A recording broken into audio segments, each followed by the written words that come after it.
We can call this board meeting to order. Shall we say the pledge of allegiance, please?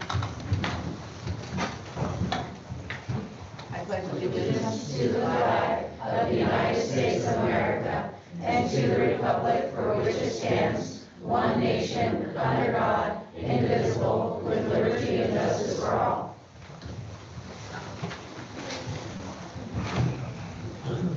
We have an adjustment to the agenda. We did not have an executive session, so we are going to have a quorum. Any further changes, John, to the agenda? Nope, the agenda is correct as presented in your packets. Okay. Well, we have something special tonight. We have a student representative that is going to be joining us on the board. Taylor, would you like to come up? This is Taylor Shirai. She is a junior at RCCS, and she is going to be our new representative. And are you ready? Okay. I'm going to swear you in. You raise your right hand.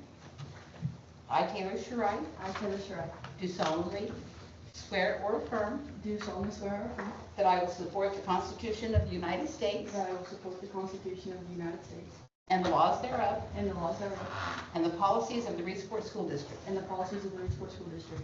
I will discharge the duties I will discharge the duties of student representative to the Reedsport School District, of student. of student Of representative student representative to the Reedsport School to the District Reedsport School District to the best of my ability. to the best of my abilities.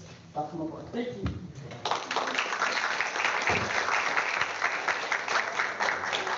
Come on up. I'm gonna grab my stuff. I think she's doing this fine.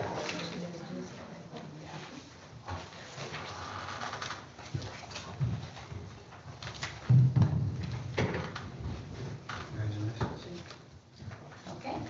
All right. Here's one of the best parts of the meeting are the accolades. Yes, I'd like to remind everybody present that our teaching staff only get to do one of these a year, so the selection is pretty important that they find out one student who really shines for what they're wanting to acknowledge. So we have two from each building tonight. Mr. Vasquez's letter is going to be read by Mrs. Watts, and we'll call up Olivia Adams to receive our first superintendent award.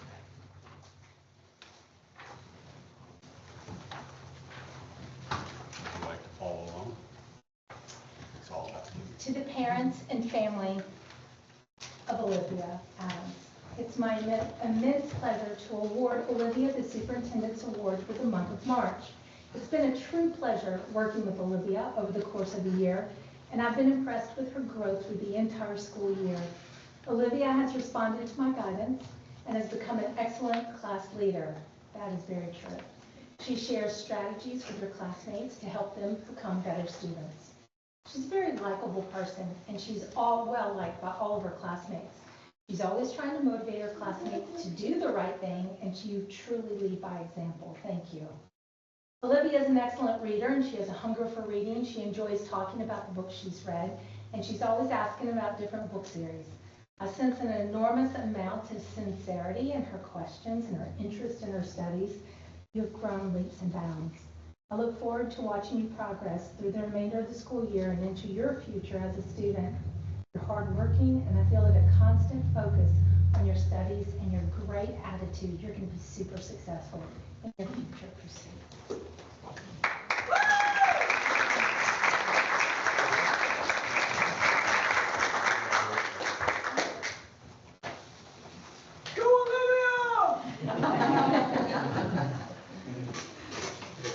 Next, we will call up Mrs. Bettisworth and her student, Liliana Castaneda. Thanks. There he is. Well played. A little taller than me. Okay. So I have to preface this by saying I met he last school year. I taught kindergarten, and every day he would get into the back of my lane, and he just made himself the official guardian of kindergarten. And he would help us to the classroom each day, and he would put his backpack on the floor and herd the kids and get them set up at their tables. And I was like, that kid is pretty with it. He's just adorable. He'd smile at the kids, just so helpful. So I appreciated that. But I chose him to be the superintendent award for my class because he's a standout student. He's not loud and boastful about it. He's very compassionate and kind, and I appreciate that. So it's with great joy that I share how deserving this honor is and how much it means to our classroom community to have you represent us. I'm thrilled to inform you that E, or Emiliano, is the recipient of our district superintendent award for 4th grade. This recognition celebrates not only academic efforts and growth, which has been tremendous this year, but also his character is strong.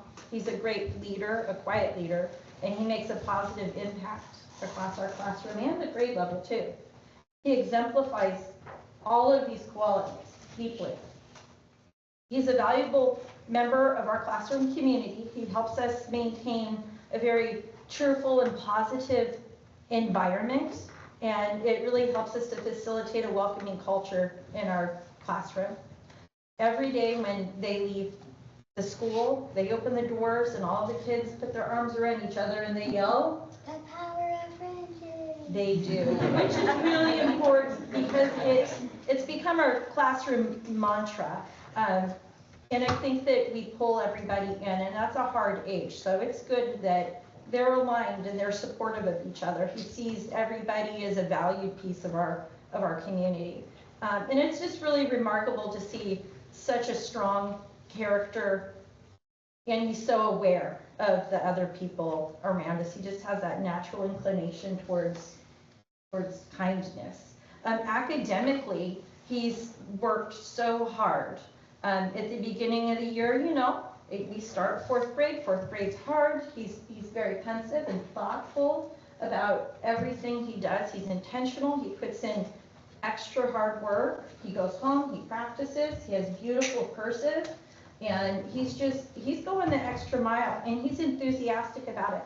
So sometimes we come in and it's math time, and he says to me things like, "Mrs. Bettisworth, can't we just do history now?"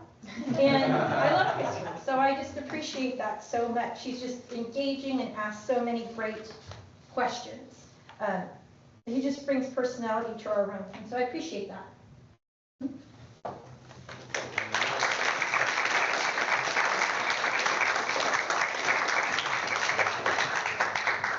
Mrs. Bettisworth will give you her letter, okay?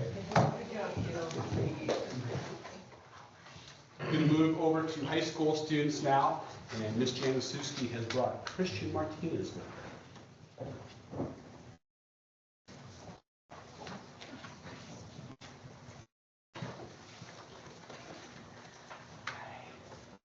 Hi, everybody. It's so awesome to be here with all of you tonight and to be able to honor Christian. It's just a privilege. To the honored parents and family of Christian Martinez, it is a privilege to present the Superintendent Award for Music to Christian. This distinguished award recognizes exceptional achievement, dedication, and leadership in the Reedsport Community Charter School music program. Christian has demonstrated a strong commitment to musical excellence through his consistent effort, disciplined practice, and a genuine passion for the art of music. Throughout the past 2 years, Christian has shown outstanding musicianship, growth in leadership, and a willingness to support and inspire others. Whether performing, rehearsing, or representing the school in concerts and community events, Christian approaches music with focus and determination and contributes meaningfully to the excellence of the program and to the school community. In addition, Christian shows a willingness to help with song selection, equipment maintenance, and transport and peer support in the classroom during school performances and extracurricular events. He also actively participates and listens in class, is a good example and role model to his fellow classmates, Christian has shown growth in musicianship and helps staff and peers when needed. He is cooperative and respectful and works well and collaborates with others. I'm so grateful for you, Christian. He's so quick to help out. Even we had a new student join us yesterday, and he was quick to grab a music stand, grab a chair. I didn't ask, he just did it. And so that just shows what a great support you are to your peers. Furthermore, Christian has contributed meaningfully to the culture of the music program through his perseverance, dedication, resilience, good attitude, and willingness to learn. These qualities reflect his strong character and will serve him well in future academic, professional, and personal endeavors. This achievement would not be possible without the encouragement and support, I've lost my place.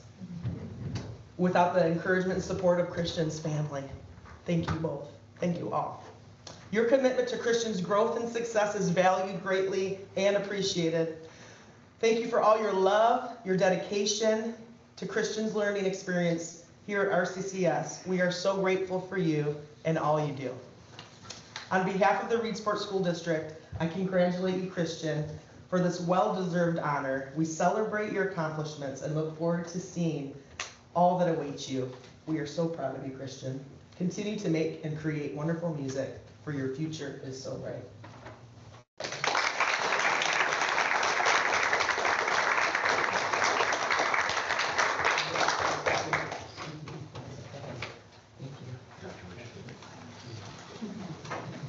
Our final student of the night is Mrs. Hitchcock's class, is Henry Lyle.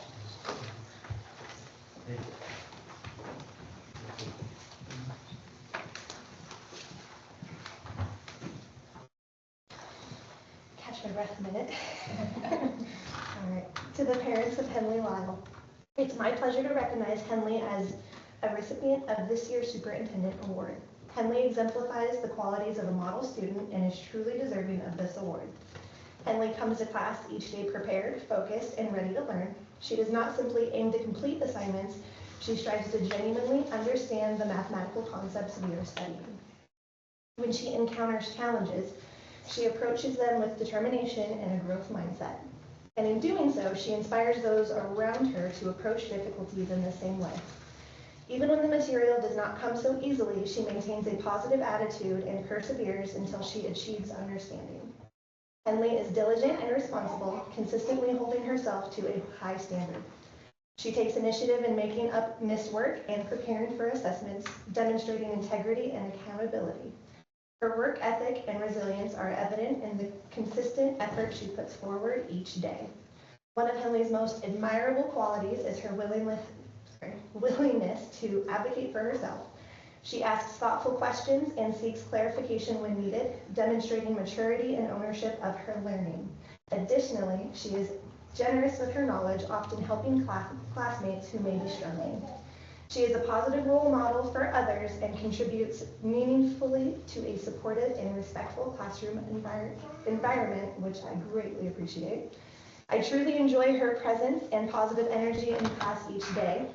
She represents the very best of what we hope to see in our students.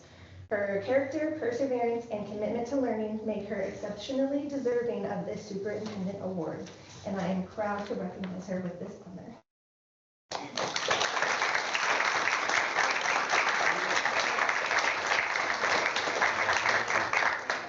Will the four teachers, Jessica, four teachers and students come up and we'll get a quick photo of everybody together. I'll save you the run.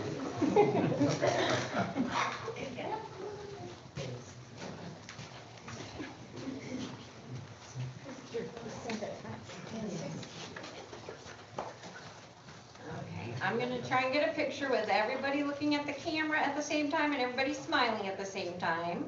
So 1, 2, look at me, smile. Good job. Thank you.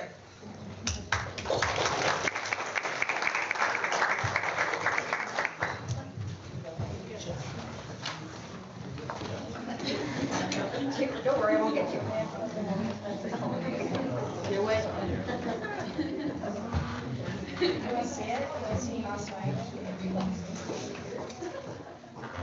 Okay, thanks, guys. Congratulations, everybody that was chosen by your teachers. We have a list of, we have had a lot of people that have done a lot of donating to different areas of our resource school community. And I would like to read some of those, so bear with me. One is from the Reedsport Educational Enrichment Foundation, the REEF grants. $3,000 provided to purchase math fruit salad materials to support kinder through 4th grade students. $400 provided to support 9th through 12th grade culinary students in obtaining their food handlers card. $250 provided to fund transportation for kinder through 6th grade students for the Redfish concert. $2,000 provided to support the junior senior high spring play, Almost Maine. $800 provided to support attendance incentives at the junior senior high school. $356.56 provided to support a 1st grade field trip to the South Slough National Estuary. $2,917.78 provided to support 5 2nd grade field trips to the Umpqua Discovery Center, OIMB Aquarium Tide Pool presentation, Shore Acres Walking Tour, Eugene Science Center and Planetarium and Wildlife Safari, and $2,736.96 provided to support 3 3rd grade field trips to the Oregon Coast Aquarium, Hatfield Marine Science Center, and Wildlife Safari. Thank you very much, Reed. We appreciate you.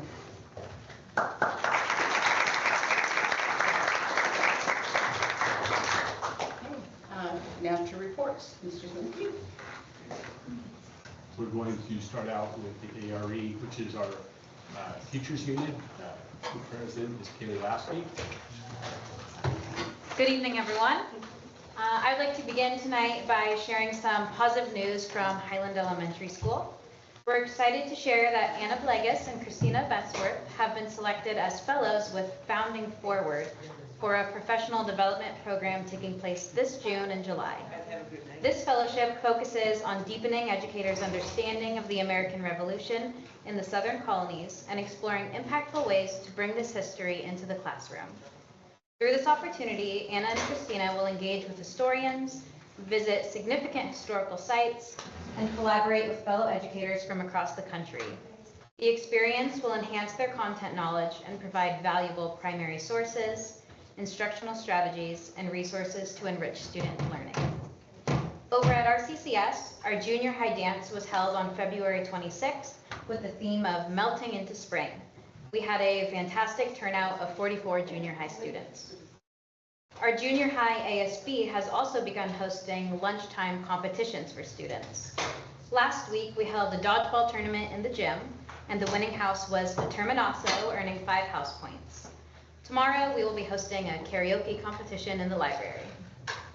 Our high school leadership class recently completed a project to reorganize and improve Abby's Closet, our student clothing resource. The space has been decluttered and made much more user-friendly. Students helped ensure the clothing available is something their peers would feel confident wearing.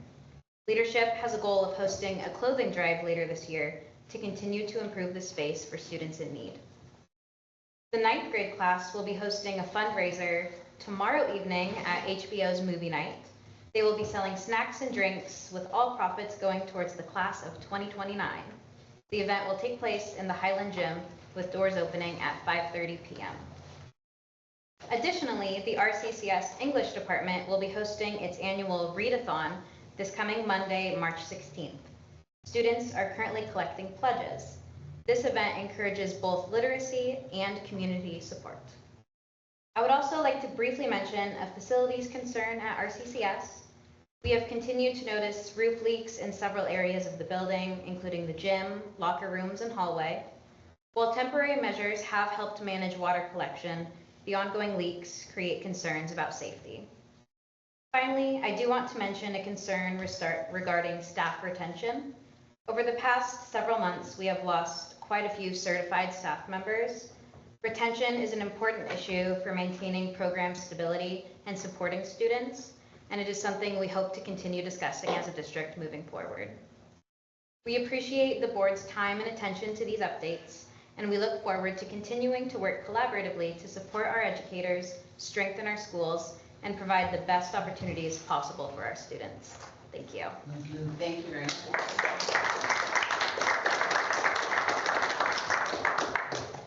also like to do something fun. We have a new board member, Chris Vaughn. We would love to get you sorted in a house. Taylor, Ms. Shirai, you are already in a house. Could you share what that is? Canada Mia. So that is the blue house. Okay, the House of Innovation, led by Mr. Adams. So we have this really magical wheel here with all of these different options for houses. I want to go over them for you real briefly. I am the head of house of Huruma, and we are all about empathy. Huruma is Swahili for empathy. Determinaso, determination. That is led by Mr. Mannon, our history teacher. Hazelic is all about camaraderie. That's Dutch, led by Mrs. Hitchcock, who is just up here. And lastly, we have Canatomia Innovation by Mr. Adams. So if you just magically say, ready, set, go, when you say go, the wheel will start spinning. There we go. You said it. Perfect.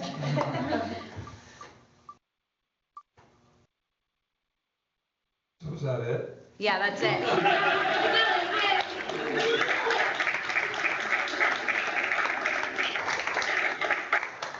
Okay. Which one's that? That is the House of Camaraderie, all about friendship. We have two other individuals that I don't know how they have gone this long without being put into houses. Rachel, would you like to go first? Sure. Okay, go ahead and point or say. Oh, there we go. Just my notes. Oh, yeah.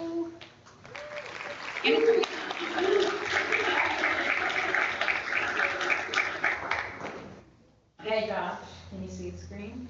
No. Oh, it's coming.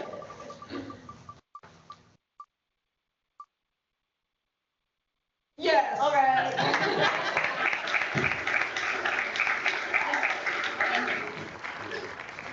Welcome, you guys.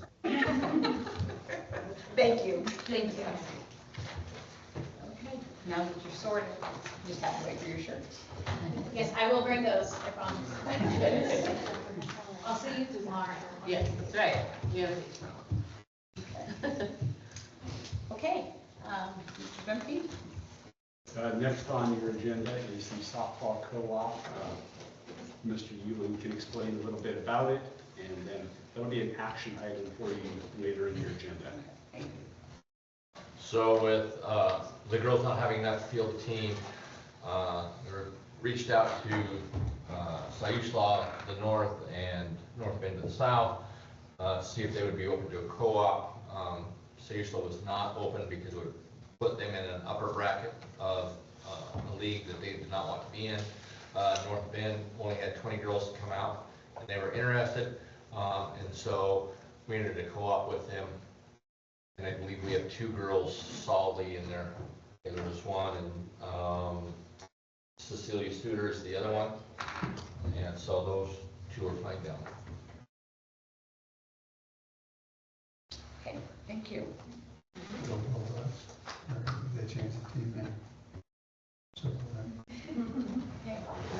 Okay, John, I think Mrs. Adams is at next. Oh, we just walked in, sorry. I'll be quick. I'm sorry. Today I wanted to celebrate something that I think we're all happy for. If you open your file folder, and it's growth. We have a lot of growth down at Highland. Again, our main goal is to create students that are stepping into RCCS ready to go with the foundation skills they needed. So if you look on the bottom, this is our fall averages, which you see the number, and then the growth is right above it in yellow. The first one is in math, so 38 to 53. In reading, we've gone from 39 to 57. And then the language usage, which is really only third grade up, 3, 4, 5, and 6. It's editing, grammar. We've gone from 36 to 63rd. So I wanted to tell you a little bit about the recipe that's happening down there. And it's all about the science of reading that we've been saying, right? Like, what is it? If you look at the first sheet, it's our literacy map, early literacy, especially K through 3. If we don't get kids to read by third grade, 27% homeless, right? So here we go. We go with high dosage tutoring on the third page that shows the parent letter that went out We're serving 52 kids every Wednesday for a half hour of math and a half hour of language by grade level in small group scenarios. We have structured literacy professional development, which we dig pretty hard. On the third page in, you'll see our PLCs that we went through at this last PD, and they're pretty intense, and our staff rocked it. We are really focusing on text expansion. We want to make sure that we have decodable text libraries enhanced in our classrooms. We want to do take-home literacy for families. We want every kid at Highland to have a library card so they have access to a free library, and that includes beefing up our bilingual literacy materials. We're connecting, as Jerry and Tara and RCCS is, with attendance. It's a big deal, right? It's our enrollment and everything. We spent the morning down at South Coast working on it. We have plans, and we're going to continue doing the good stuff we do at Highland as they're doing at RCCS. So if you go through these, this is just the recipe we're doing to make change, to make growth, create high expectations so our kids know school is for school, and we're opening their future. With a quick eye to the future, you'll see the last thing, which is our grant narrative for summer school. Tara also has written one for RCCS that we'll be combining and submitting next week.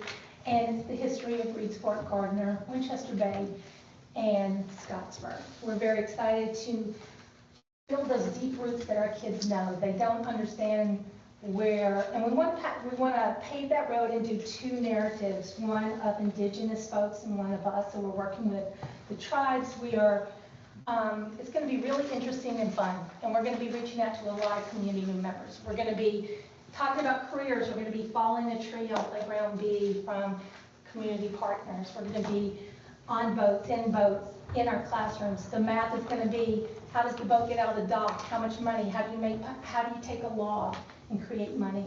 So we're digging into our history and our culture, and I wanted to proudly present the growth because our staff is working their behinds off, and I wanted to show you the rest. Thank you.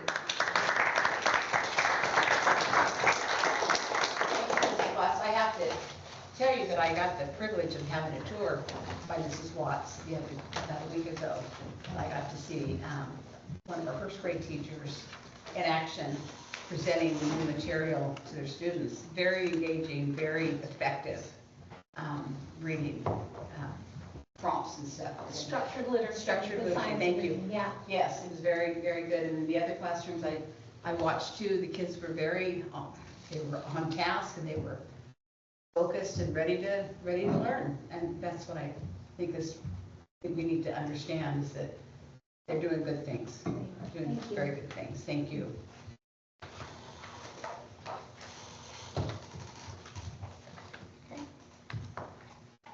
Okay, I think it's time for Mrs. Adams. Okay. Yeah.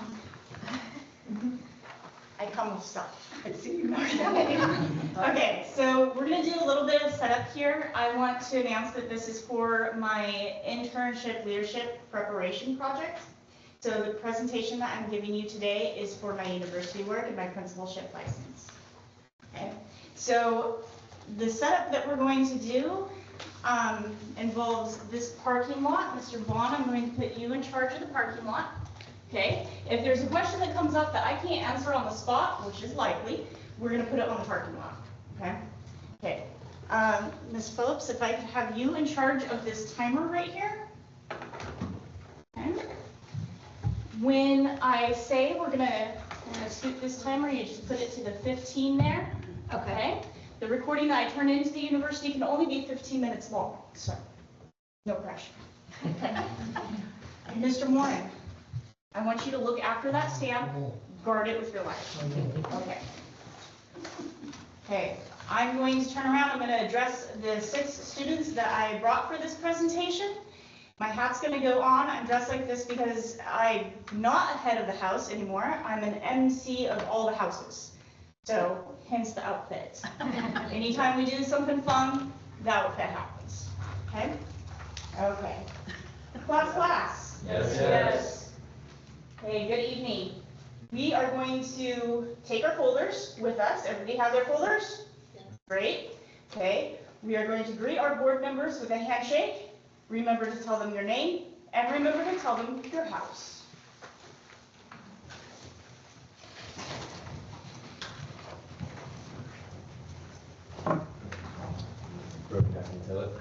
Kenneth Mia.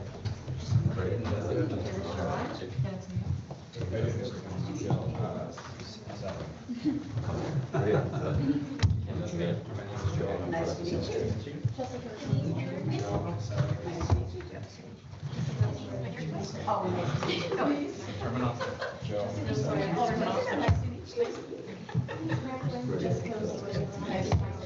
Find a chair, pull up next to your board member.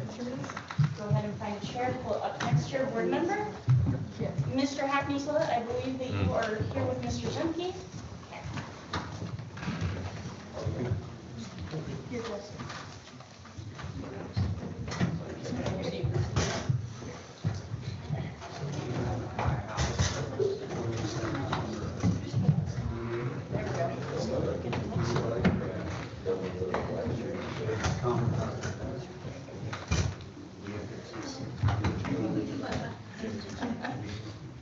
Okay, this is awesome. Is everybody comfortable?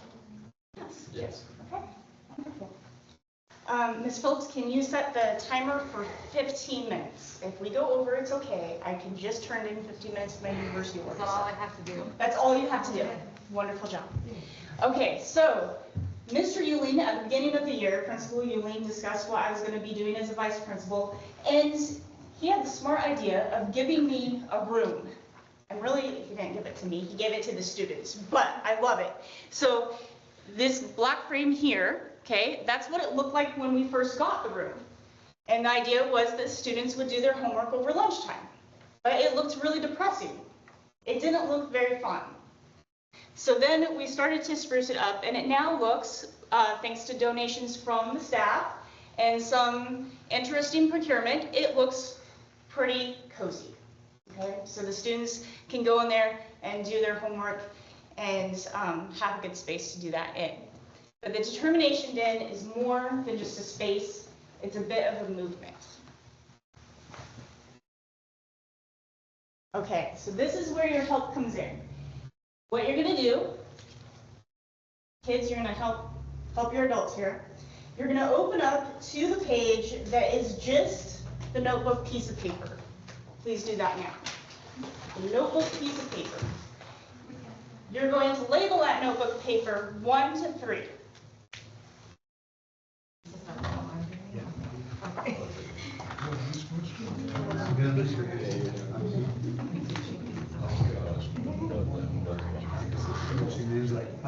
Okay, wonderful, great job. This is a bell ringer. Some of the bell ringers look different in some classrooms, and that's okay, but they all have the basic same elements. They have the date, they have the standard. This particular standard happens to be my standard that I'm working on for my degree, but the student standards are usually up there. So the question is, think about people who perform for a living and list 3 professions that you would consider performance professions. What training or coaching might these people receive throughout their career? Before we write anything, we are going to turn and talk. When I say turn and talk, you're going to discuss these answers. Don't write anything yet. Turn and talk. Go.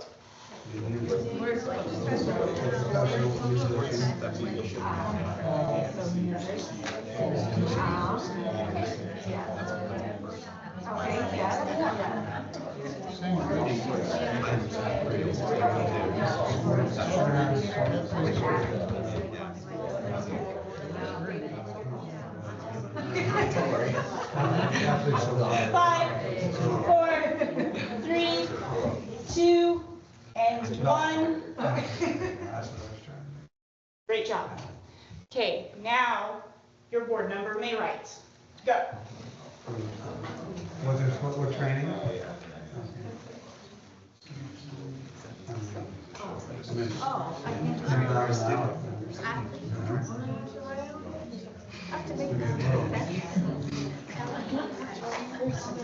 I can't just write Method training. I can just write over.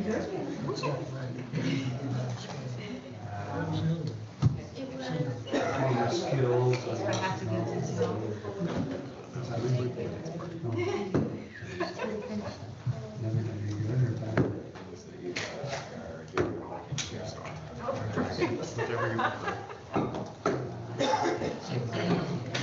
Class. Yes.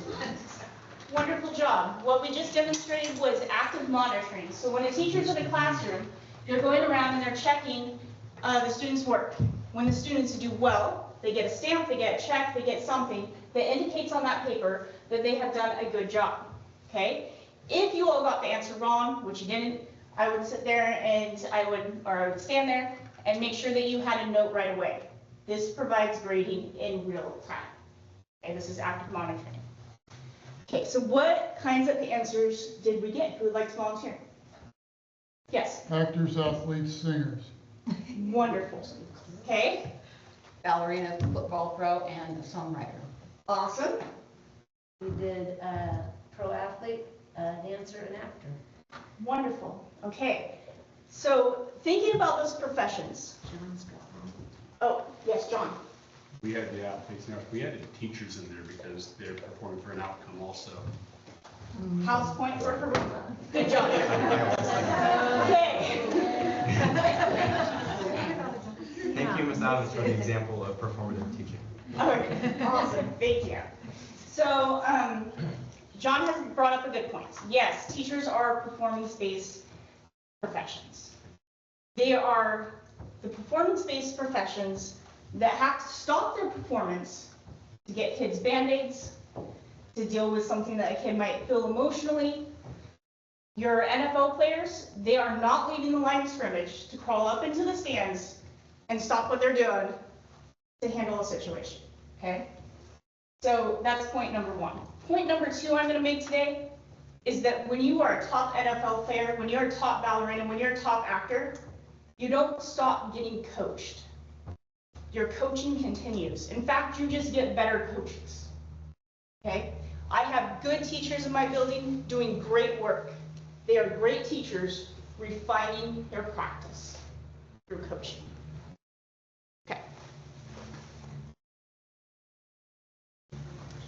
Okay, determination then has 4 components. We just went over this instructional coaching piece. There is study tables, tutoring, and Brave Bill's family engagement. We'll go back to the sharp side. Okay, so study tables. We have chosen through our student support team a group of kids that we believe need extra help. And we have given them 6 period with Mrs. Adams to get that extra help. And so we're tracking how well they do. I'm not going to go over percentages of what we see because they're a small group of kids. And if they rewatch this video, they'd be able to figure out who's who because they're smart. Okay, but we use MAPS data, much like Mrs. Watts just showed you there. And we are increasing their confidence in their academic abilities. We provide tutoring. I'm going to say this for the audience. We provide tutoring before school at 7 a.m., supervised by a volunteering teacher. During lunch, supervised by the vice principal. Friday tutoring, 9 to 12, or after school, 4 to 5. So this is being a little bit underutilized, so I wanted to make sure that our audience really understood. Okay. We're also offering Brave Build's family engagement. Okay. Sorry, I'm getting a little choked up because I'm like, this is a lot of work. For the staff, they're doing a great job, and for the students. So these Brave Builds couldn't have been put on without the staff that I work with. They showed up, they build with families. We collected a bunch of just junk drawer stuff. We had the families bring it in, and then we put it on a table, and they built stuff with it. We gave them a prompt. What does community mean to you? And those kids and those parents, they built 3D models of what community meant to them. And it was very touching. Okay, so it builds student belonging and pride, and it increases family engagement.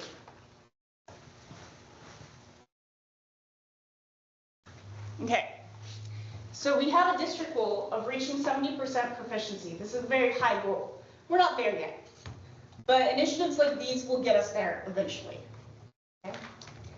So this is what we're reaching towards. We have been working with the Institute of Research and Reform in Education. We have a timeline here. Eventually, our work is going to mold into administrators being instructional coaches. Okay, this coaching doesn't stop. Our work with IRE has taught us how valuable and important it is. Okay, if you will all open your folders, turn the notebook page, and you will see there a list of an instructional coaching menu. Okay, I see Cindy on it. Good job, Bonnie. Thank you, Kim. Thank you, Chris. Thank you, John. Okay, thank you, Bob. So this list right here was given to the teachers. The worst thing you can do is, and I know this from being a teacher, the worst thing you can do is walk in a teacher's room and say, you're doing these 7 things wrong. Can you just try a little bit harder? That's not going to get us anywhere. That's not good coaching. Good coaching is asking somebody, where are you at and where do you want to be? So this menu was handed to every single teacher at RCCS. They filled it out, and that's where I begin my coaching conversations. I would like you to take a moment and circle. You can ask for help here from your student. Circle anything that you would like to know more about, and you have 1 minute to do this.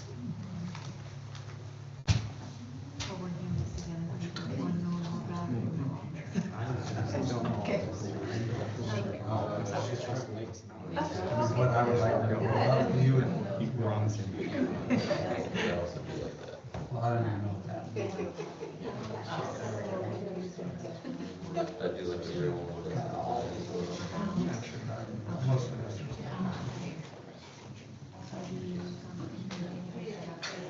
Okay, 20 seconds. You don't know.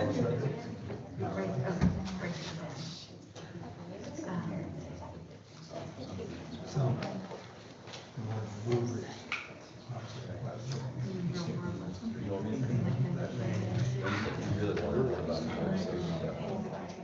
Okay, when you are done, give me a thumbs up.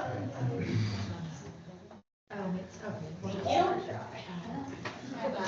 Thank you, John. Thank you, Bob. Thank you, Kim.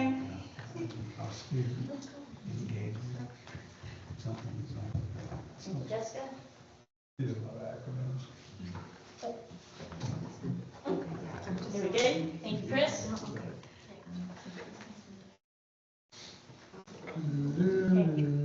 3 and 2 and 1. If you're still working, that is okay. I'm going to go ahead and answer a few questions here. We have 4 minutes left. Is there a question on that page that you would like me to clarify in the moment here? You talk more about building relationships with students. Building relationships with students. Okay. So we are building relationships with students by being out in the mornings in the hallways, out in the afternoons in the hallways. We are asking them to participate in interactive lessons. This isn't a teacher, doing the Charlie Brown thing up at the front of the class, right? We are building those relationships with students daily through our house system as well. Students, can one of you, this puts you on the spot a little bit, can one of you speak to, maybe without giving any teachers' names, how teachers build relationships with you all?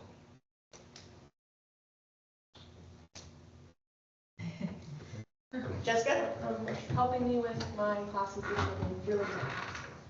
Okay, so we're there for students, right? If they don't want to go into the determination den for tutoring, they find an open classroom. I've never seen a teacher turn a student away.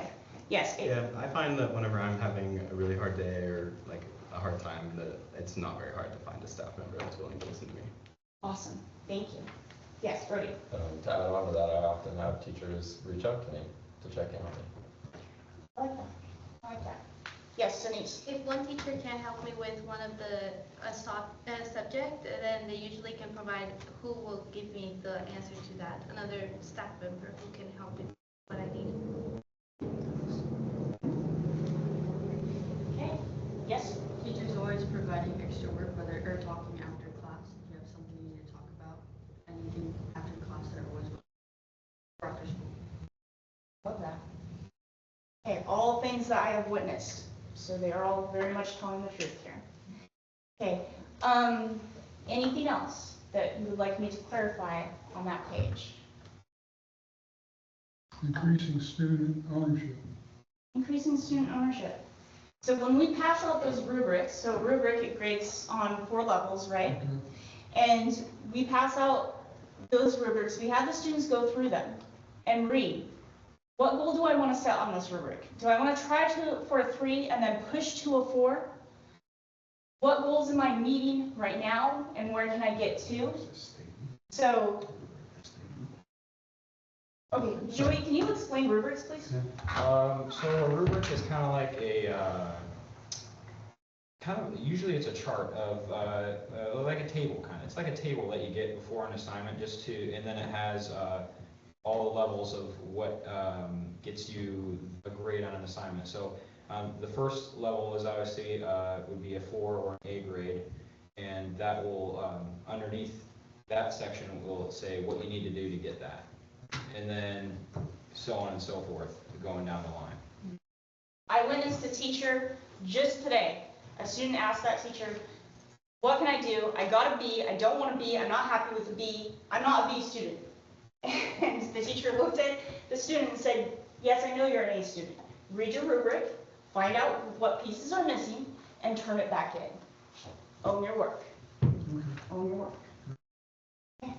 I have time for one more question.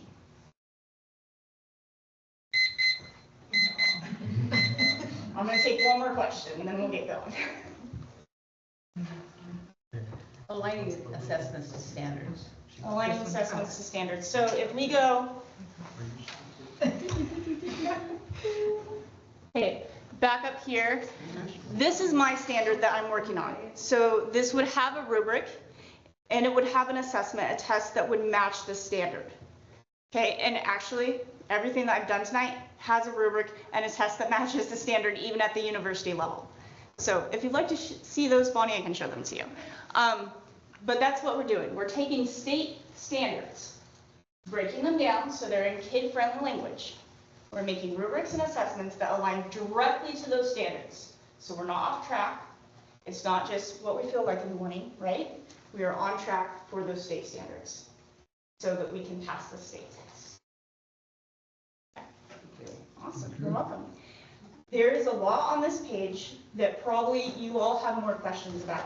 So what I've done, this last act of mine, was a formative assessment. That's me forming an opinion about what you all need next to do the best that you can do. So I'm going to go ahead and have you rip that part out and then hand it to your students.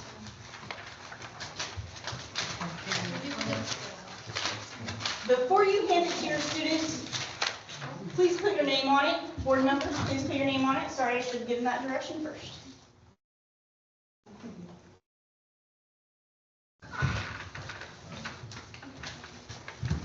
Okay. Board members, I will get back to you individually with what you need clarified. Okay. Okay. Are there any other general questions? No? Students, can you please shake your board members' hands, leave your folder, and return to your seat?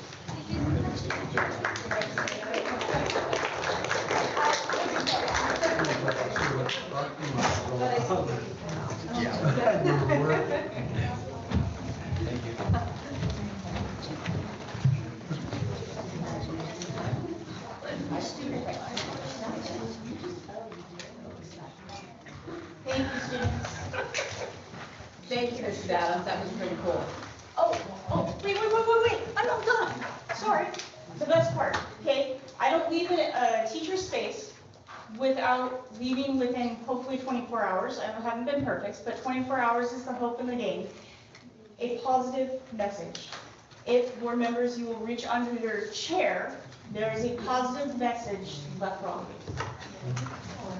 Thank you, Joey.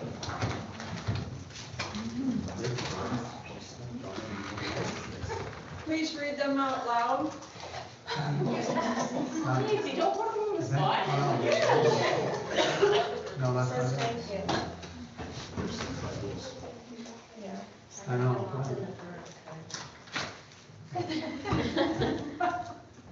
Thank you so much. Thank you. Thank you. So you want, we're supposed to read these? Only if you feel comfortable. That's my older sister Nancy, and she's bossing the room around, and I'm so sorry. So, only if you feel comfortable. I can read it. Chris, it has been wonderful to see the curiosity and pop-up questions you bring as a new board member.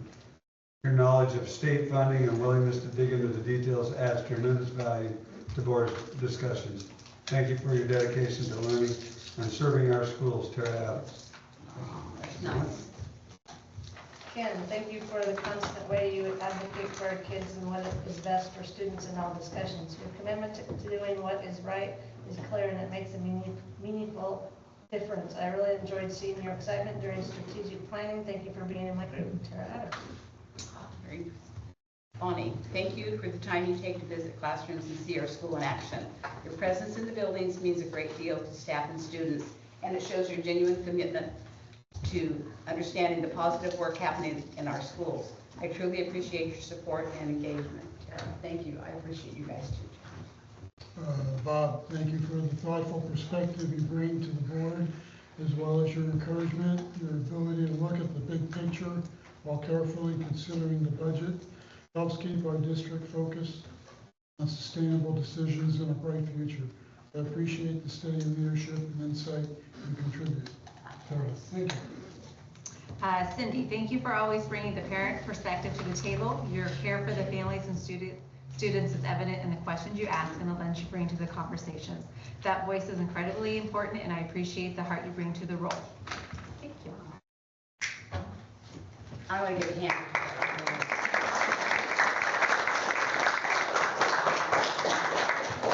So much, Carol. Thank you. Thanks for being good sports. I appreciate it. Don't forget your parking lot. I'll pick up the parking lot later. That's marked up. It's empty. It's empty. I don't know what to do with that. Okay, I guess that was pretty good. Now we have to move on. Next order of business is Rachel. Thank you. Good evening. Good evening. I would like to share very little this evening with you. There are not a lot of changes to the report, very minimal this month. But I would like to share some update on the construction excise tax. John asked me to check into that. We did receive a very small amount of funding at the end of the first quarter, around $5,000 between the county and the city. There were no receipts in the second quarter, and according to Douglas County, they had no permits thus far. It's almost the end of the third quarter, and they have had no permits thus far that will generate any construction excise tax for the third quarter. We are getting into the construction season. I know that interest rates have dropped, so perhaps there will be some activity as we go into the next quarter and into the summer season. In our packet is the Early Indicator and Intervention System grant. It's part of our integrated guidance grant. It's just in here for information. You don't have to take action on it or anything. Yes, it's in the consent agenda. And I just wanted to highlight that. It's a grant for just roughly over $2,300. It's an intervention grant for on-track graduation. And it's just for informational purposes. And then later in the agenda, there will be action items for RFPs, but I'm not going to speak on any of that. I brought Josh to do all of that work for you. So if you want to share about that now, then you are welcome to do that, because we have a placeholder in the report section to do that. Perfect. So yes, as most of you know, 2 of you each were in part of a RFP. The security fence unfortunately did not solicit any offers or anything. So later in the agenda, as you guys are the contract review board and it's for a large amount, I will need you guys to take a motion on that to acknowledge that we did not receive anything and that we will be looking on improving and revising our scope to go back out for another solicitation for that. Then the mini split, we did receive 2 bids on that one. They were extremely high, and they were vendors from outside of Oregon, which is totally fine. But we did not receive any local, and we would like to have a discussion around a motion for the board to reject both of those offers, so that we also can improve our scope to solicit better solicitations. What's a mini split? The heating AC units in the classrooms, 5 feet long, and then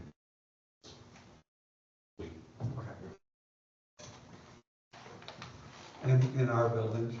That's what you're talking We've got about? a few now. You've seen the hotel rooms all over. Yeah, okay. The ceiling. Understand. What was this, what security fence? I'm catching up here. It's in the back parking lot, so it would be The high school? where the breezeway is behind in the high school back parking lot, so gymnasium side, the shop side, having that closed off with the access points. Okay. Control traffic. I see.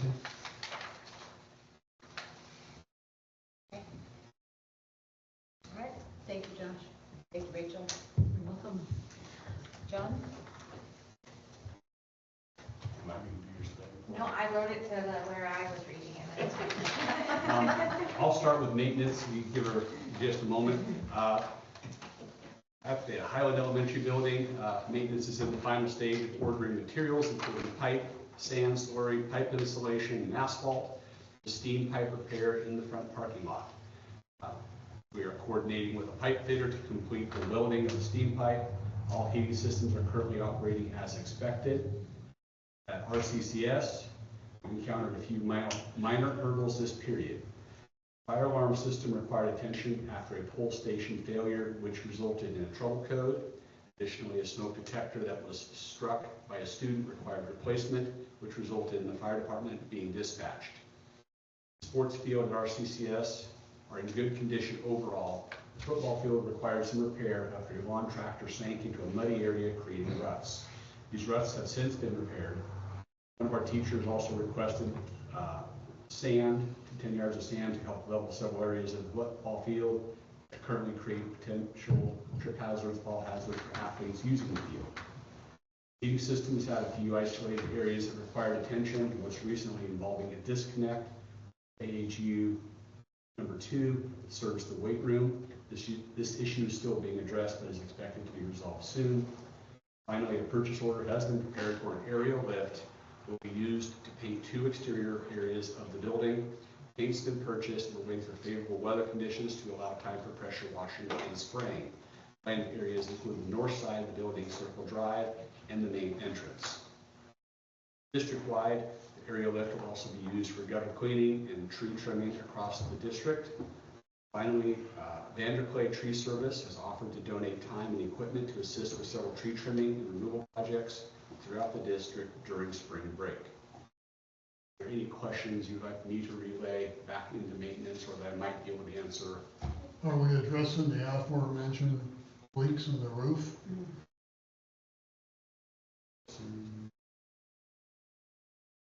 Is there a plan for that?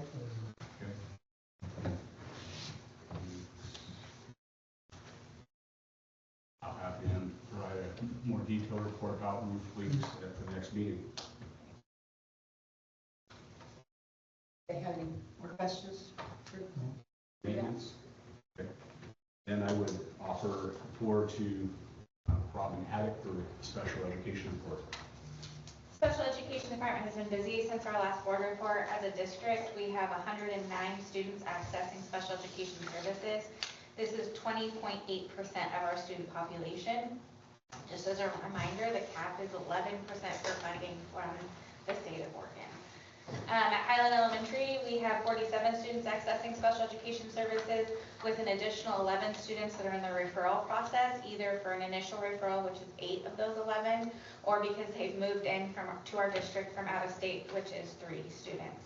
At the junior senior high, we have 43 students accessing special education services, and an additional 8 students are in the referral process for the same reasons, either an initial, which is 5 students, or because they've moved into our district from out of state, which is 3 students. Of the 109 students, 4 students are on our homeschool or online learning students that access our special education services from our district. So they're not necessarily enrolled, but they do come for those things. And we can, if they come for a certain amount of periods, we can claim them on our ADM. In other news, the program is once again going through some changes to meet the needs of our students. I will be transitioning to full-time special ed director and will no longer be assigned to a classroom. Now, this will allow me to more closely monitor programs across the district and be more present at both schools to support students and staff. We have a staff member that will be monitoring the resource room at the junior senior high school, and we have hired a new special education teacher that will be starting in April to be at the high school as well. Instructional assistants have been flexible this year and with their schedules, and are expecting to have their schedules changed once again since we have moved and or hired additional staff, especially at our CCS.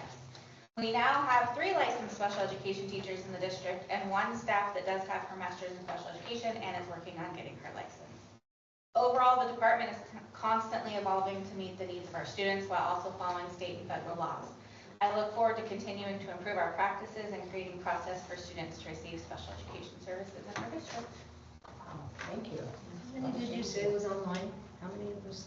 It is 4, and of the 4, 3 are officially homeschool and 1 is an OLP student for us. So, I'm sorry, I've seen ads on, put out for hiring instructional assistants. We've had them, most of our instructional assistants would have come through recall. When we still have Is that a an recall old, process. that must be an old one that I'm seeing. Was that substitutes? Substitutes? Yeah, some form of instructional assistant substitutes and stuff, yeah. Yeah, substitute teachers we need. Yeah, And instructional assistants. and instructional assistants for sure, yeah. And that's probably not in the budget yet for additional people. We want to be sure that anytime we're going to bring in a position, we know we have a sustainable revenue stream behind it. To make a decision, we don't want to be bringing people in having to use force later in the year. So right. Want to be judicious. We're in a declining enrollment, and I'll talk a little bit about our budget stuff, but the overall nature of our district right now, we need to be conservative. Okay. Are we recalling back the ones that were laid off?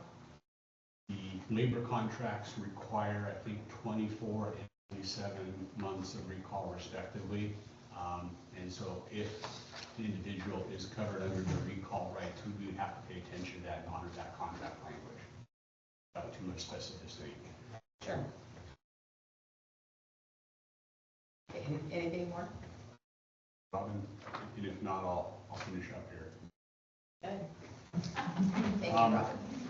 We are aware in Oregon that the legislative session just ended. There was a short session. The legislative group went through 300 bills, and our local administrative advocacy and policy group, they tracked about 62 of those bills that had a potential impact on students in schools.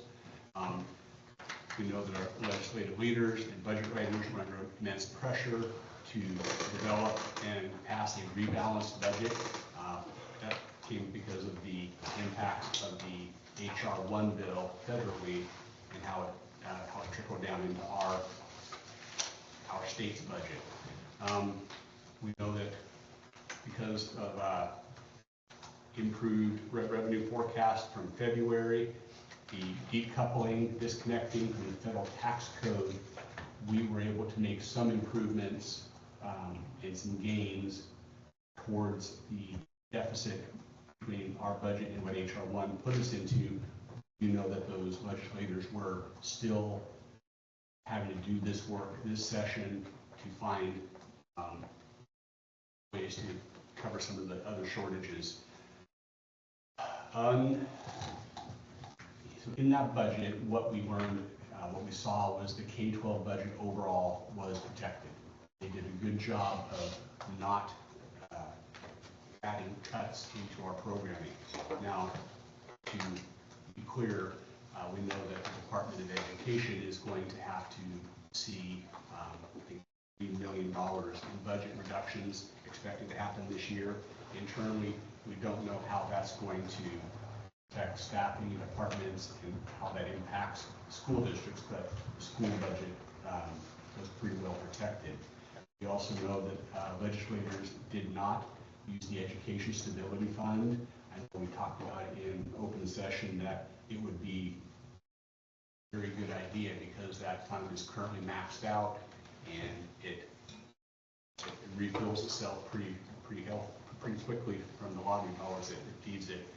The legislators also did not access the state's rainy day fund, and I think they have their eyes on the 27-29 biennium and continued shortfall, and I believe the intention behind not accessing those is probably use them in the 27-29 biennium.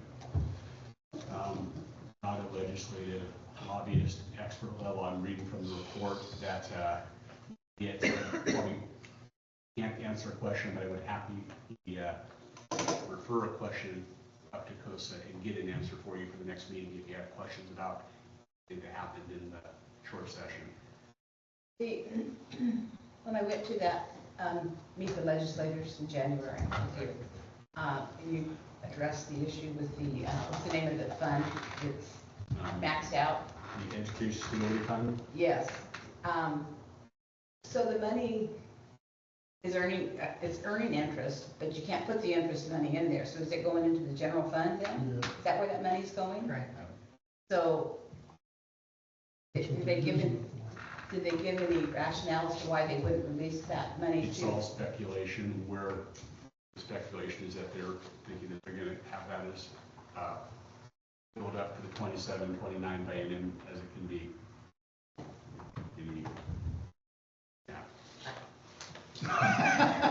Sorry, Rachel. Choose your words carefully, Rachel. I mean, I'm just going to say it probably goes along with the same wisdom of using education funds to bail out other organizations right now.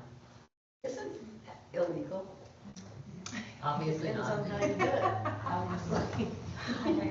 Unethical, immoral, non-understandable. Yeah. Conditions, I don't know. Yeah, to I guess clarify that there was $44 million of funds from the unclaimed property in the state's fund. Up until this legislative session, that is the exclusive money that goes, that money exclusively gone into education. And this is the first time that it's gone to a different direction, and it's going to be used to guarantee a loan, and for the next 20 years, that's going to result in $22 million not being distributed to school districts because our legislators felt that this loan was more important than the regular access of schools to those dollars. So what loan was that? To the Coos Bay Hospital, the Bay Area Hospital. The guaranteed 44 million. 44 million. House Bill 4075. Which is a miracle. Talk about a Hail Mary. Well, there's a lot of hospitals in Oregon that are in other challenging financial positions as well. So now the concern is they've done it once and for dollars that would be normally expected for education. So how much more will this continue? From a biased lobbyist perspective, we heard our lobbyists say normally the lobbyists for each representative group have played well in the sandbox with each other, and they know what belongs in each area, and they've not tried to steal from one another's sources. This is the first time that this has happened, and is this indicative of future bad play, be a little cliche, or is this a one-off that needs to be set straight? Well, it's disheartening knowing that we have the population that we have in special education, and the state only pays 11% of that, so we're almost 11% behind the 8 ball. The federal government, I think, is calculated 11%, yes. Yeah, Yeah, well, regardless of who. Somebody taps it, yeah. Yes, somebody caps it as well. And our state can't even chip in, it sounds like. I'd be happy to refer any other questions if to good sources to get you an answer. Would like that. Questions for John?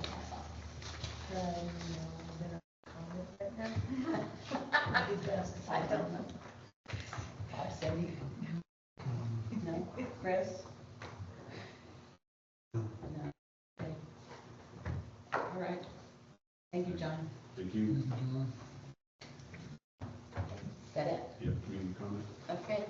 I'm going to take chair privilege right at the moment here and read a letter to Reesport School District staff. The Reesport School District Board of Directors would like to extend our heartfelt apology to the staff members affected by comments made during the public comment portion of the February 11th, 2026 board meeting. During that meeting, the remarks shared that evening referenced staff in a negative manner and included personally identifiable references. We recognize how hurtful, discouraging, and uncomfortable that experience may have been for those involved.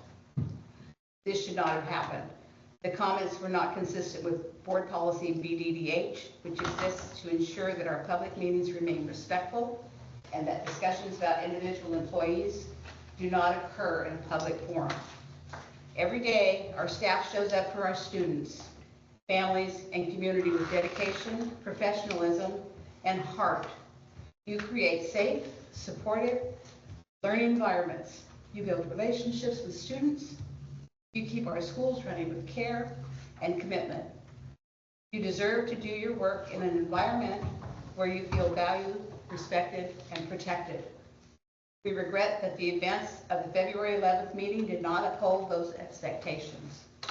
We are truly sorry for the impact this has had on those who were singled out or who felt discomfort hearing colleagues referenced in that manner. The board deeply values open community engagement. At the same time, it is our responsibility to ensure that all public comment aligns with district policy and preserves the dignity and privacy of our employees. Moving forward, we will be more intentional about reinforcing expectations for public comments so that our meetings remain safe, respectful spaces for everyone. To the staff members who were affected, please know that we appreciate you, we support you to create a respectful environment and workplace culture for all members of the Reesport School District. Sincerely, Reesport School Board of Directors.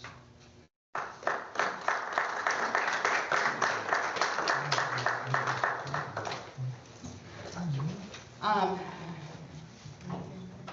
we going to have any community comments? No, I'm just checking for community comments. We do not have any community comments signed up. I have one. The letter. You all just can't get rid of me tonight, I'm so sorry. I would take the hat off for this, but once it's on, it's hot here, and apologies. This is an invitation for you all as board members to come into the school. These are times that I have talked to individual teachers and they've said it's okay, we would like board members to come in at these times, and so they're very welcoming to you in the classrooms. I've listed dates if you all would like to sign up. I know that it's tax season, so out of respect, I put a box down here that said when would be a good time for you. So understand if it can't be April, I do acknowledge that. So I'm going to pass this around, and at the end of the board meeting, feel free to give it back. Any chance like you can email this to us and we can fill in after looking at schedules? Absolutely. If that would work, okay. I'm Yeah. gonna check my time Okay. first. I'll let people If look everybody at it wants to do tonight, and that. then I'll email it. Okay. Thanks, Chair. Thank you. Community comments, district policy BDDH. Community comment instructions. Comments during the meeting must address agenda items only. For non-agenda off topics, please submit written or email comments for the board to review. These topics may be considered for a future agenda. To speak at the meeting, sign in at the table and indicate the agenda item you wish to address. Read, complete, and sign a community form available at the check-in table. Limit your remarks to 3 minutes, please. Comments regarding staff members. Public comment may include objective criticism of district programs or operations. However, the board will not hear comments about individual staff members, whether identified by name, position, role, or description. The board chair will direct speakers to district policy KLAR, a public complaint procedure for any personnel-related concerns. If you cannot attend in person, written or emailed comments will be accepted until 3 p.m. on the day of the meeting. Comments received after that time will be held for the next meeting. Submit written comments to Reedsport School District, 100 Branch Road, Reedsport, Oregon, 97467. Submit emailed comments to stipton@reedsport.k12.or.us. And we have no comments, I guess. Okay, thank you. Okay, consent agenda. Routine actions that typically require no discussion, such as approval of previous meeting minutes and the acceptance of donations, are frequently addressed collectively in a single vote by the board. However, I am looking for a motion on A, B, C, and D. Make a motion to approve the consent agenda A, B, C, and D as written. Second. Okay, Bob has made a motion to accept consent agenda A, B, C, and D, and Kim already has seconded that. Any discussion? Okay, all in favor, raise your right hand. Left hand, okay. Okay, it's passed. Thank you very much. I didn't catch Taylor's vote. Pardon? Yeah. 5 plus 2. Okay, with the exception of item E on the consent agenda. This is accepted donations, and I think that this one's, we're going to read this for the audience because, as in previously from the REAP donations, community members have also contributed a lot, and I think they need to be recognized. So, clothing items, socks, hoodies, jeans, and a jacket from the Wood Indian to support students at both the elementary and junior-senior high school. $150 from Colleen Volt's memorial donation to Michael and Kathleen Nielsen to support student nutrition. High school track and field equipment valued at $970 from the Reedsport Boosters Association. Replacement softball bats valued at $736.71 from the Reedsport Boosters Association. Contribution towards the huddle services from the Reedsport Boosters Association in the amount of $4,000 for the remainder of the 25-26 school year. Universal gym equipment from Kathleen Miller, valued at $2,000 to equip the staff workout room at the elementary school, and I've seen that, it's pretty cool. Clothing items, pants and hoodies from the Wooden Indian to support students at both our elementary and junior-senior high school. Outdoor fitness equipment valued at $8,182.89, donated through the City of Reedsport and funded by Dunes Family Healthcare Community Health Grant, to be installed at Barone Park. Clemens Construction will complete the installation. Ongoing maintenance responsibilities will remain with the school district. Thank you all for the wonderful donations. Okay, moving on to action. Oh, I'm I sorry. move that we accept the consent agenda. Chris has made a motion to accept consent agenda E. Second. Bob seconds that. Any discussion on that? I think it's cool. If you agree, raise your right hand. And passes. Thank you. Now we do action. All right. Action item A, approve softball co-op with North Bend High School. Any discussion on that? No? Okay. Do I have a motion? Make a motion to approve item A in action for the softball co-op with North Bend High School. Okay, Bob has made a motion to accept action item 14A. Second. Cindy Phillips has seconded that motion. All in favor, raise your right hand. Motion carried.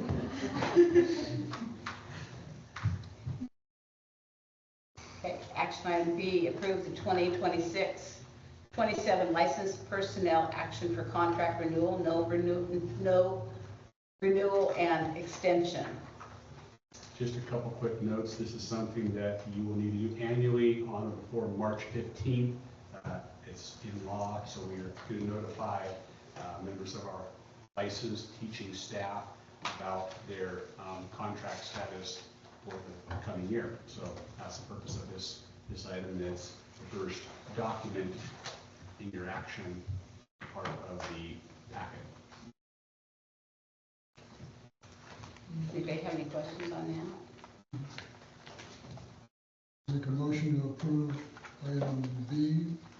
Motion to approve the 26-27 licensed personnel action for contract renewal, no renewal, and extension. Second that. Okay, Bob's made a motion to accept action item B, and Kim has made a motion, seconded that, so all in favor, raise your right hand. Motion carries.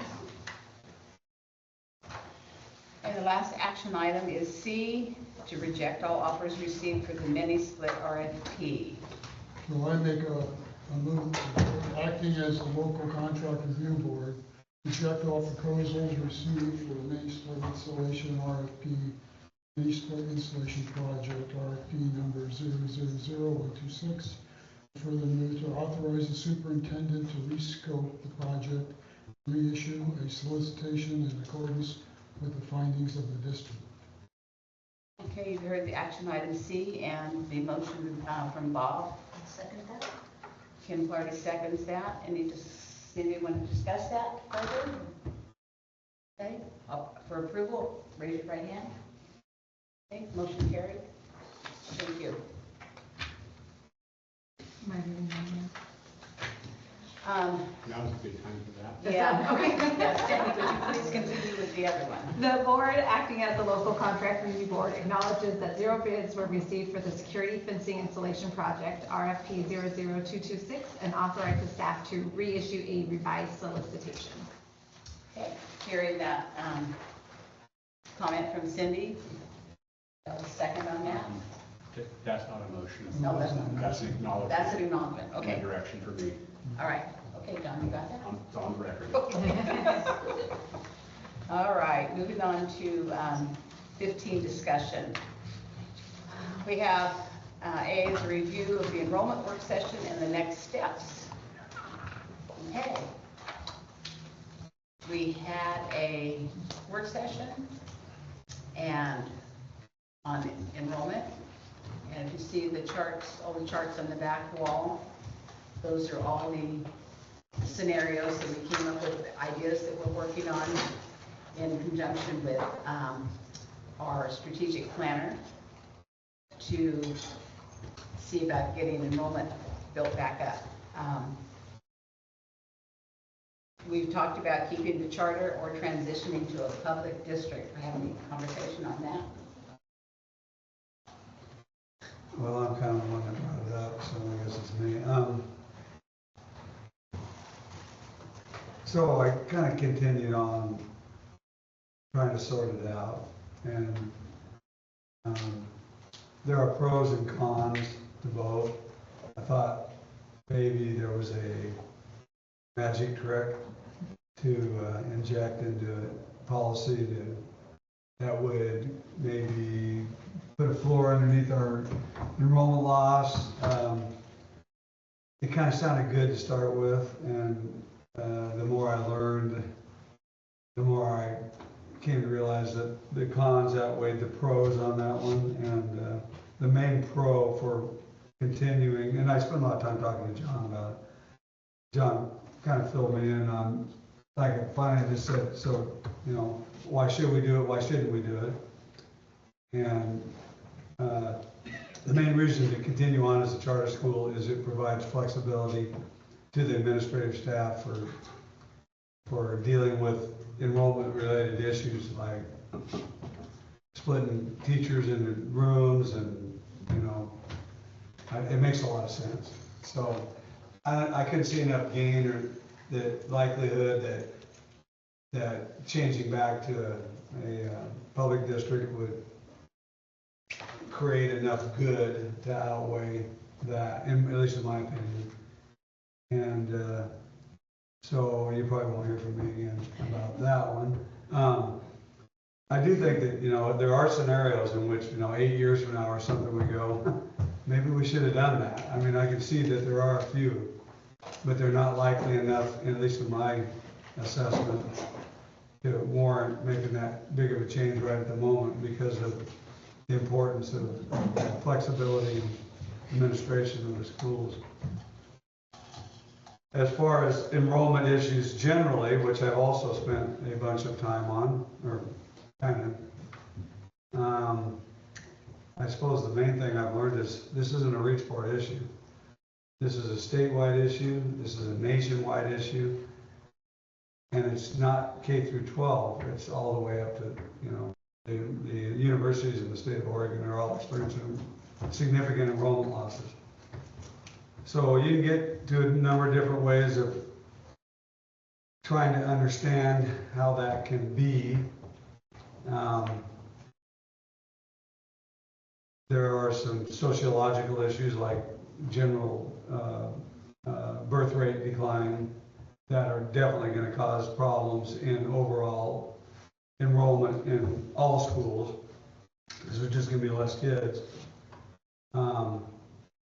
But kind of the gist of this whole thing hinges on school choice, which came about, and I'm not sure when it first became the buzzwords, but I believe in school choice. I think it's right. I think it's freedom, and it's American way.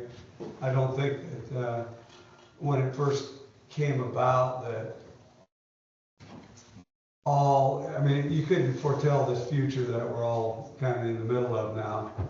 And, but that's the way it is, and it's the way it's going to be.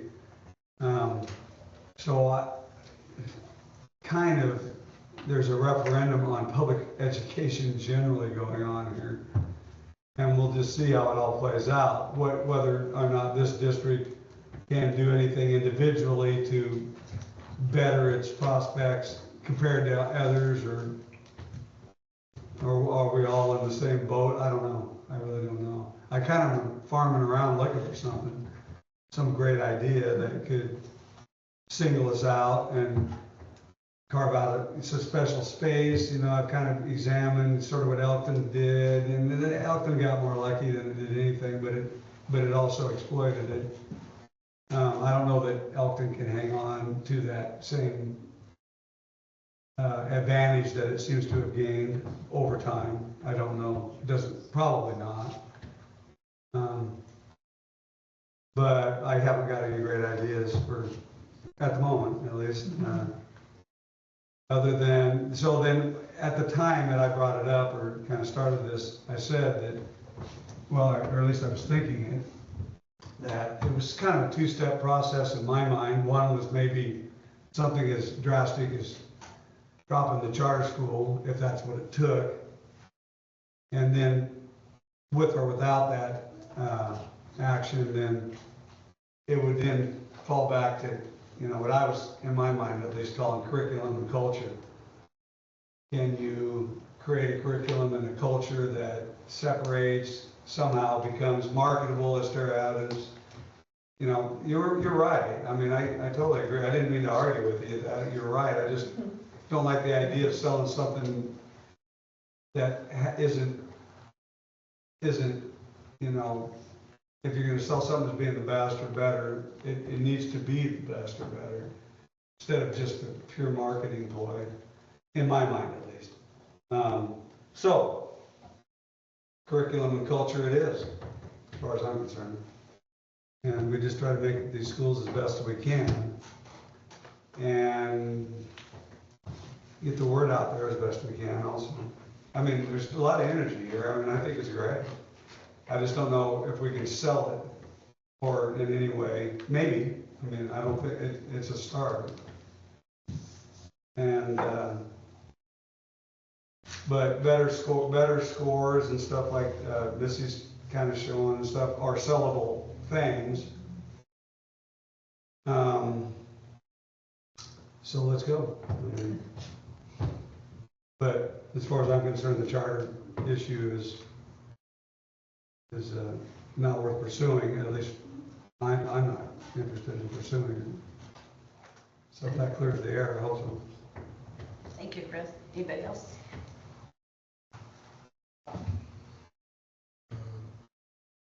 Keep plugging along. But if we're a victim of demographics, then it doesn't matter what we do. Well, yeah, I agree. It can be hopeless. I mean, It's if seen that way. everybody, But we're all victims of demographics, all across the country, really. There's probably some spot areas. I mean, even Idaho, I think, is experiencing enrollment decline. As I read that in Arizona, which obviously you would think maybe different, but in some ways Arizona's a lot like Oregon, in that its culture was similar to old culture was similar to Oregon's, and it's experiencing a new culture that's causing people to exit the public school system. 60% of kindergartners in Arizona are in the public school system, meaning that 40% are not. And they're approaching a point where 50% of the buildings in their systems are going to be empty. And that's, Where's the education coming from? well, it's kind of what John and I spent a lot of time talking about. The school choice thing opened the door to, homeschooling became kind of popular, and when I was in school, the way I remember it, for someone to homeschool, and it was normally faith-based stuff at that time, they were bound determined they're going to homeschool their kids, but it was difficult, if I remember right. It wasn't easy to homeschool your kids. And then they the homeschoolers kind of penetrated that barrier, opened it up somewhat, and then sort of the pandemic combined with, increased technology, improved technology, kind of created a flood out the doors to online schooling, combined with homeschooling, combined with, sort of an aversion to the public school system. We only need to fix one public school, ours. If that's the case, we don't have to fix the whole thing. But to the degree that we can, the way I see it anyway, to the degree that we can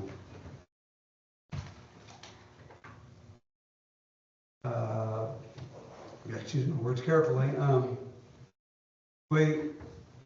that we can separate ourselves from the pack. There you go, how's that? We'd probably give ourselves a better chance to, stabilize things, which stabilizing it will help to improve curriculum and culture. And then you kind of start, maybe you can head the other direction. I hope so. Yeah. Taylor, do you have any ideas right now? I would like to just get more information, what benefits coming to school in general, whether that's kids getting more benefit from public schools or staying in the charter school. It's really not kids, it's not kids that are exiting the public schools, it's parents. Parents are the ones that are making the decisions. And, in all honesty, to a certain degree, can't blame them. If they believe in the, and it does become a political issue, but if they believe in those politics, just like people believed in faith-based education, they start to attach themselves to those kind of convictions. And it's easy now to exit. This is kind of where we end up. You have to have something to sell. You got to have something to sell back. That's kind of what I'm saying there. The scores that you provided, that was great. It shows that, with upward, we're going, I think, in a better direction, hopefully, than we were. But it's parents that really have to be reached. At least I think. It's like sports, as an example. Okay, John and I talked about this a little bit too. I really, even though I was an athlete, my kids were all athletes. I love sports, and I love competition and all that stuff. I don't care that much about sports in a school district. They could be non-district activities. They could be privately, engaged in stuff, which is sort of where that's headed too, which is not very healthy either, but they could be, huh? That's what keeps kids in school sometimes. Well, the sports. it keeps parents, I can it guarantee keeps you, parents in schools. nowadays, you get a 15-year-old kid that comes home and tells their, parents, I don't like this school, I can't play sports, or whatever it is, right? Most of the time, these parents are gonna listen to their kid. I think it does have a little bit of reflection on the kids. But there are, some counters to that.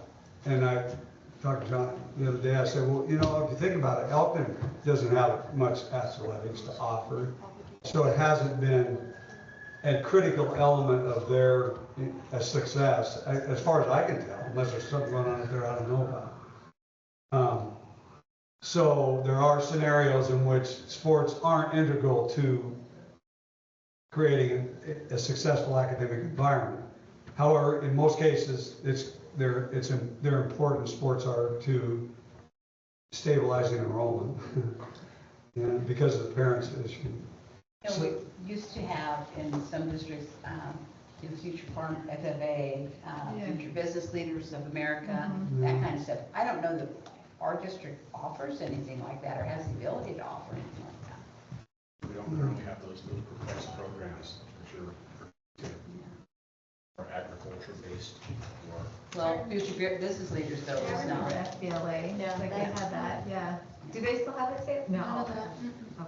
I think that people don't join like they used to, that's, some of this is just, that's cultural stuff, whether you can go in rah, rah, rah and go, okay, we want to create a bunch of kids clubs and let's get everybody to come out for them, and I don't know if these kids will do it, maybe, I don't know if the teachers have that level of influence with them. I'm kind of looking at you there, Bailey, because I can see you're looking at me. We were just talking about this in leadership class the past 2 weeks, so. You guys are way closer to the heartbeat than I am. I mostly am hearing from parents. In fact, well, I hear a little bit from kids, but my kids are gone, moved on, so I'm not. When they were in school, I heard from all the kids all the time then, and I pointed out to somebody here not too long ago that when Monica graduated, my youngest daughter graduated in 2013, and because you graduated next year, her class only had 39 kids in it. The graduating class was 39 kids. So a whole lot of enrollment declines had already occurred. What's this year's, what is it? There's currently 40 listed. Yeah, so it hasn't changed that much since then. Right. But the overall enrollment of the district may have. I'm not sure about that. It may just be this class, I don't know. But The next class seems smaller. I could be wrong on Ours that. is 44. 44, okay. Last time I checked. so it's no worse, really, right then. That was, so all the bad news was mostly in at that point, at least for enrollment-related issues. So I don't think that it's all something that's going on here right now. I think that all public education is under pressure from enrollment declines across the board pretty much. So they're all going like this. It's not Reach Board alone or anything. As far as I can tell, you guys are doing a great job. And that's what I'm telling everybody. I'm hearing a lot of complaints though. I have to think, what's behind that. Some of it's parental hysteria. That's what I would call it, including the sports thing. And I have some intimate connection to that because of some of my family members that are very good athletes and are doing some stuff that I wasn't particularly happy about. Not my kids, but my other members of my family. And I don't know how it's going to play out for them. I hope it works out. But Okay, so what do we have for inline on district options? Online district options. We use a platform purchased from our ESD, and we're researching one its brand is Acellus, and it's typical around the state with other virtual charter schools. So the big Web Academy uses Acellus, and a bit of a hope that by offering a platform that can be commonly used amongst other vendors, we can tell a family, hey, we use that program here, and if you live in town, you can just come into the building and get direct help right away instead of being an email, Zoom relationship. Have not started that yet, but that's early thinking. Chris, you do your enrollment by grades in your packet. Yeah, but it hasn't, is it declining in a very noticeable way? You can see month by month how it's kind of popping around on you. The smallest grade level appears to be sophomores. The average is sort of what matters. Probably our average total attendance in district. How much has it changed since 4 years ago, 3 years ago, 2 years ago, 1 year ago, next year, kind of thing? I know when I first started here in 2018-19, the elementary level was significantly higher in numbers, and it's definitely, I mean, we were more concerned about the high school level of enrollment dropping off, and they've really kind of leveled out and stayed steady, and now it's the elementary level. Aren't the other schools in the area also experiencing issues similar to this? 8 of the 10. Huh? 8 of the 10 in our ESD. Okay, oh, okay. All right. One is neutral and one is seeing small growth. Which one's that? Who's small growth? Coos Bay. Coos Bay District. Coos Bay. Because Blip or business is maybe going there, generalized. right? There's jobs gonna be going in there, the new wharf, all that stuff. It's really hard to say because, the other district that is, literally up across the line, I don't know if their enrollment's coming from that because that other district is declining, so it's hard to say. That's interesting. But overall, I mean, our region, we're down, is it 390 ADMW from this year to next year in our estimate. It's 62 students, but the weighted amount between this year and next year is 390 weights, which is significant in funding. So. Sport's been declining 15 to 20 students a year for the last about 4 years. Okay, that's kind of what I was looking for. That's probably not out of line with general declines in in enrollment across the broad spectrum of districts in the state, I would guess. And maybe a little bit leading. I mean, probably most districts in the states have been declining at some level. Population is declining. The South Coast has the most dramatic decline of any of the ESD regions in the state. Really? We're 19 out of 19. Wow. Have you seen Salem's recent projections and Portland's? Yes, but we are 19 out We're of 19. still as a percentage. Yes, by far. ADMW for us, for the South Coast region, I forget the numbers exactly, but in about like 6 or 7 year span, we were 16.54%. We were triple the average. Decline per year. Yeah, we were triple the state average. So now, from last year to this year, same? No signs of leveling off? I mean, there's got to be a point where it levels off. There's just so many Every kids that can disappear. school districts across the state are losing students to one online charter school across the state. It's mostly one individual one. Yes. Well, Okay. gotta give them kudos. And it doesn't matter if you are a charter school or a public school. I mean, I know that ODE said that you can cap at 3% if you're just a regular public school, but if you have, allegedly you can cap at 3% if you offer online options K through 12. But if a parent argues and says that you aren't offering the right options, even if you say you have full options that you were supposed to have, they argue and say it's not quite the right options, they will overturn that every single time. And I know somebody that is in a large school district, and since January, even though they have offerings that they're supposed to have and everything, since January they have lost 76 students from their school district to that one online charter school. This is kind of the appeal process that you were talking to me about. 76. So then, so Again, then the kids can go to our school for sports, or they go to our school to graduate, right? To get a diploma?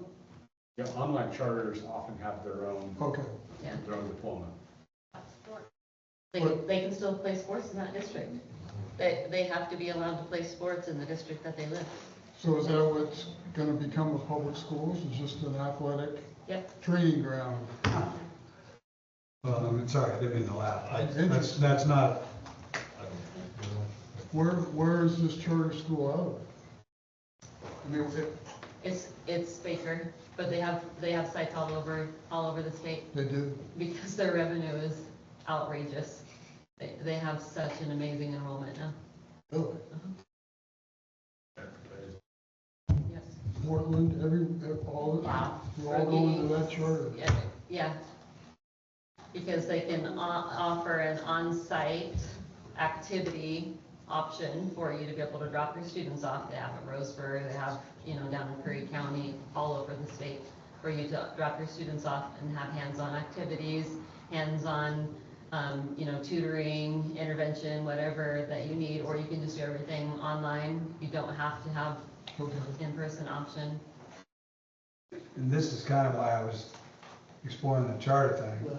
And the 3% if nothing else, but it didn't sound like necessarily going to catch a very significant wave there by going back to public school. I mean, maybe, but if it got way worse, then that's the scenario I said where maybe we would regret not doing it later, but I'd have no way of formulating a prediction on that. Just what you said though, it says that it's a threat, an ongoing threat too. Can we compete with that? Well, maybe. I think that as you're talking about strategic planning, it's time to think about not viewing public education as we have viewed it for generations. We have to be really innovative in what we're doing. Abbreviated day isn't something that you can legally do, but you can offer options that are not abbreviated day, where you can, have a student enrolled full-time where they come and do in-person classes and online classes and still get same credit, or you can look at getting credit for doing things that are off-site. There are so many things that we need to explore that we just really need to think about education in a non-traditional way. So it's not a matter of physically getting people here, it's a matter of getting their kids online in our program. Not necessarily even online. You can look at options like, let's say, just a radical example. Let's say you have a small group of students that are interested in accounting degrees, and they can intern in Chris's office and just do work in his office and do like minor accounting type work, and they can get credit for that type of work and not be in the classroom for that period. Okay, but doesn't the state have to approve? Well, yeah, but you can explore things like that. That's the innovative part that I'm talking about. We need to be able to look at options like that where they're not in a traditional classroom, but they're still getting the high school credit for things like that are going to draw kids. We've talked about for the last several years CTE type stuff, or hands-on like the trades, but it's not even just the trades. It's getting students exposed to real world experience and jobs and things like that don't even have to be just the trades that are going to equip them for the future. That's also education. And we can look at ways to make that happen and get credit for it, but we just need to explore those options, and I think strategic design work is going to be imperative in that. So, kids going to, at the hospital, doing things at the hospital. Yep. A veterinarian. Yep. Banking. Yep. Even banking, be a huge one, let alone accounting. I think we just really need to start thinking outside the box. Okay. Well, what you're really talking about, though, in a way, is fooling the parents more. necessarily than helping the kids in a way. Okay, I mean, let's just be honest. I think So if you talk- what's wrong with the reading, writing, arithmetic curriculum? I mean, as the opposite side of that world experience type view. I mean, I'm just saying. I mean, are children, is it an accepted fact then that kids are not educated well when they're kept in a narrow curriculum? No, what I'm saying is that you still have your core curriculum that you're required to do. That's part of graduation requirements.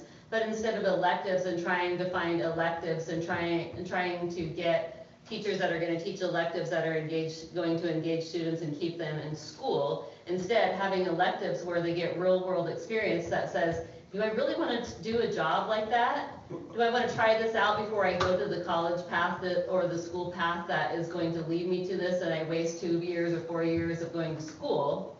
I want to try this out. So we're mostly talking about high school here now, not really elementary school. But if you have that option at high school, then parents are more likely to enroll their kids at the elementary level to get them on the path that is going to lead them to get or earn them a spot in that work. Just saying. No. There's absolutely schools that are very successful with that. I know that there's at least one in Oregon where they start at the high school level, and throughout different weeks, they'll go through and introduce kids to different careers. Yes. And by the time that they're in junior, senior, they already know what they're doing, already specializing in it to go into jobs right out of high school. When I was a freshman in high school, we did what was called a freshman cruise, and we did 6 weeks of different things. So we were required to do 6 weeks of metal shop, 6 weeks of wood shop. We did 6 weeks of typing, cooking, sewing, drafting. I can't remember all the things that we did, and we had to try them out. It didn't matter who you were, boy or girl, we had to try them all just to see if there was anything that we were interested in as a freshman, to see what kind of path we wanted to take. And it was phenomenal. And I was a really good welder, by the way. Didn't you say that something like that was going on though, Jerry, at the meeting the other day? Yeah. Something like that. Our Max Patterson lab, Yeah. which is brand new this year. Oh, okay. And all freshmen are in it. I mean, that's the idea, same. Yeah, they've got concept. like 10 or 12 programs that they go 3 to 4 weeks in. Okay, that's marketing to me. I mean, I'm not saying it's not valuable to students, but I'm just saying that kind of a program is and touting it as a I guess a selling point. Well, it's exposure for those kids. Most of the parents that I talk to though they're not talking to me about their kids not having, job training type opportunities in the school. They're talking about not learning basic stuff. That's what I'm hearing. Kind of over and over again, but not exclusively, but that's sort of what the truth is, I talked to a lot of people over the years. I got to thinking about, do I really know what I'm talking about here? Besides having 3 kids go through the school and going through it myself, which is sort of ancient history, it doesn't count anymore. But I was thinking about, I think I know of at least 20, and probably more than 20 for sure, kids they were either homeschooled almost all of them, because there was really no online school at that time. And I don't think any of those turned out to be anything special, or not very many of them went to college, or any of it turned out better, than average, than if they had just attended the public schools.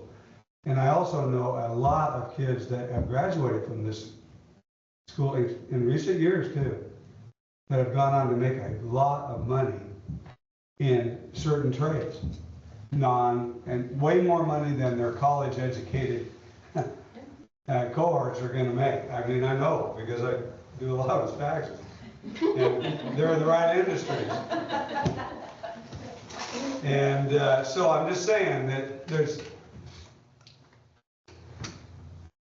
a certain disconnect there between sort of, I know what you're saying, that could be a selling point, but I really think the strongest selling point a district's going to get these days is more or less a fundamental reading, writing, arithmetic, real strong fundamental stuff, especially in the elementary level. And then I'm not sure high school is sort of getting outside of anything that I know, but I think that getting away from math, strong math background, strong reading background, but I don't know that many adults that read. I really don't. But I read a lot, but a lot of adults I know don't read very much. And you look around the room, I don't know, so saying to kids, well, you need to read all the time because it's a pathway to a better life, but they look around and the adults around them don't read. It's tough. It's a tough sell. I don't know how you can promote that, but you could make them do math. I don't know if you can make them read or not. You might be able to, but you can make them do math. Mrs. Watts is doing good, sounds like, improving our scores and Staff, make I think, elementary school's on a real good track right now to get those kids, when they get into the middle school and high school grades, that we'll see big improvements. Do they still do like the readathon or anything like at the Highland level? We'll get there. We're just really getting back to foundational skills. Okay. And where we're teaching what we need to teach and everybody teaching it so that we're at grade level. I'm trying to come up with a narrative that works here, okay? That's really what I'm trying to do. So, and along the lines of what you were talking about, Rachel, really, what's the narrative that changes things? So just like what you were talking about, Missy, right there, how does it get back out to the parents whose kids aren't in this district?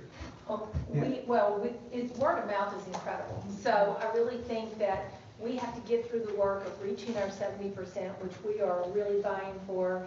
And then we talk about it, we celebrate it, and then we can market it. We got to make it happen first, though. Yeah, no, that's the hard work that's going into it right now. Okay. Yeah.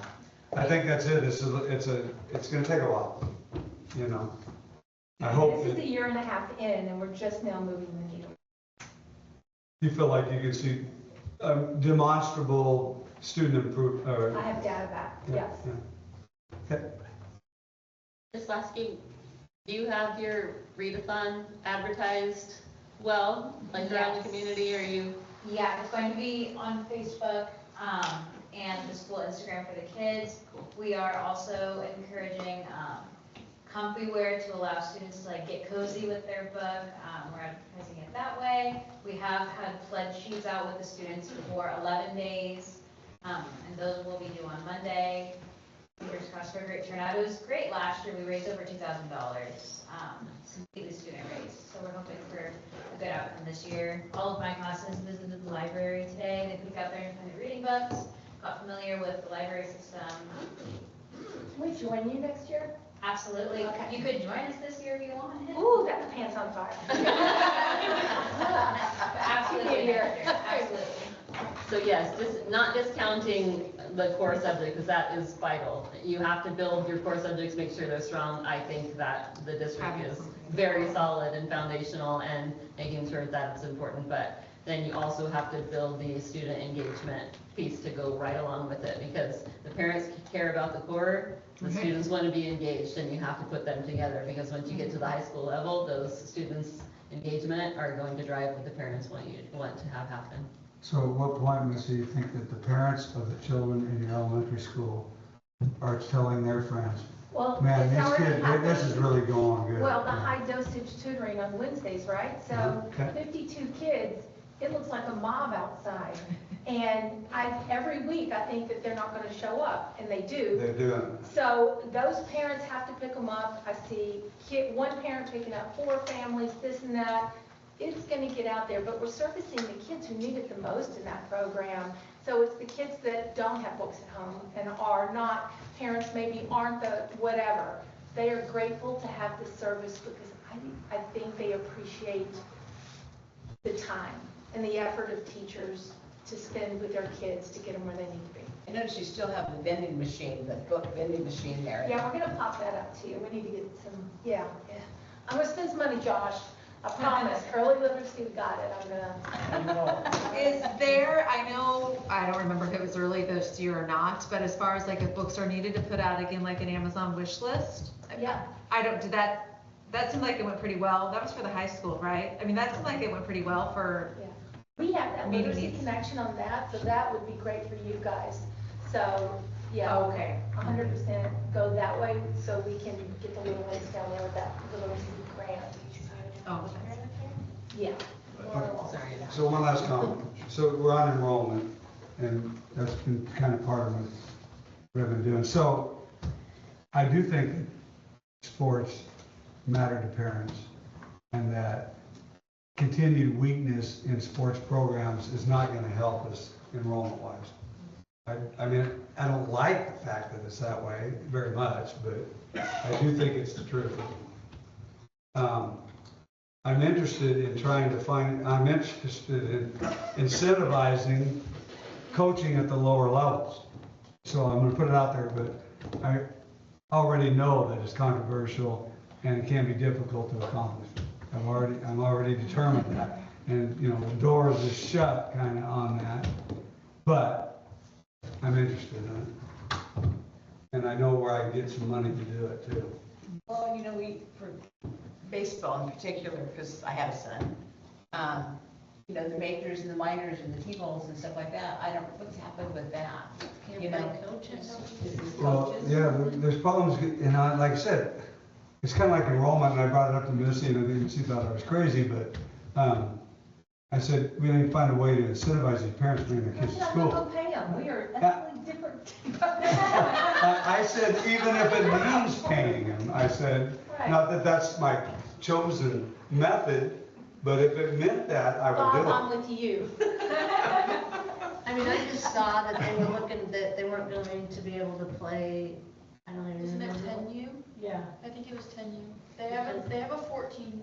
I think part of the problem that I've heard with Little League is their cost is fairly high, so not everybody can afford it. And then when you have multiple kids, I mean, I think it's like a $10 or $20 discount, but if you have 3 kids at $100 each, it gets a little expensive for them. So that might be something that, you know, we may need to reach out more as a community to the Little League as far as seeing.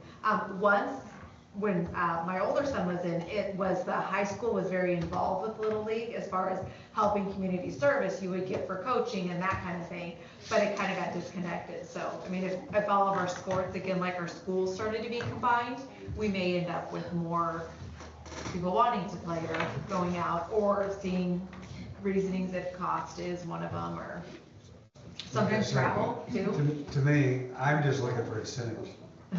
Okay, it lacks incentive. Oh, I want a baseball It lacks team. incentive. I mean, if nobody will do anything, how could you incentivize them to do it? There's not clearly a lack of motivation here, but maybe it needs to be jump-started in some fashion. I know that that's a pipe dream, but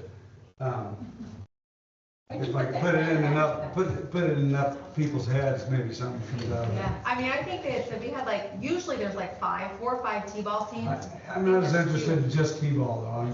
But that's where it starts, right? Starts.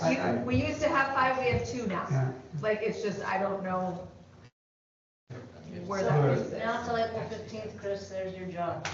Talk to every parent that